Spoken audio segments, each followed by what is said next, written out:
population de la Corée du Nord qui procède à son essai nucléaire le plus puissant jusqu'à maintenant, la communauté internationale réagit vivement. À Québec, les chauffeurs de taxi mettent leurs menaces à exécution à la suite de l'entente entre le gouvernement Couillard et Uber. Et le monde se prépare à souligner le 15e anniversaire des événements du 11 septembre. Nous vous parlons du rôle crucial qu'ont joué les contrôleurs aériens canadiens. C'était chaotique, il y avait beaucoup d'aéronefs, c'était très occupé.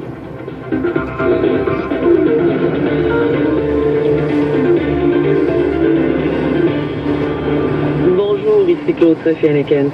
La Corée du Nord continue de défier la communauté internationale. Pyongyang affirme avoir réussi son 5e essai nucléaire ce matin. De nombreux pays comme la France, la Russie et les États-Unis considèrent cet essai comme un acte d'agression et appellent à une réunion d'urgence du Conseil de sécurité de l'ONU. La puissance de cet essai sans précédent, selon la Corée du Sud, et les progrès réalisés par le régime de Kim Jong-un. Non, malheureusement, on ne s'est pas rendu jusqu'à là. On sent que la base est là.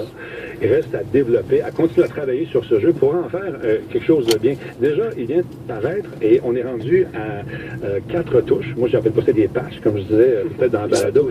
C'est une œuvre d'art. Donc, on retouche une œuvre d'art et on la patche pas. Mais en passant, le taux d'adoption des joueurs a été très rapide. Les 700 000 copies, ça s'est vendu rapidement. Et 10 jours après, plus 90% des gens avaient abandonné le jeu.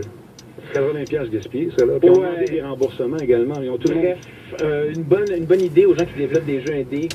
Commencez avec des bases solides. Des bases solides et n'en mettez pas plus que ce que vous êtes capable d'offrir. Souvent, ce n'est pas eux qui en mettent. C'est le plan du marketing. Exactement. Du marketing. On va parler d'un des aspects maintenant de ce jeu-là qui est quand même assez fascinant. C'est cette création procédurale dont vous avez fait mention tout à l'heure. Et ce sera le sujet de la chronique de Martin Lessard.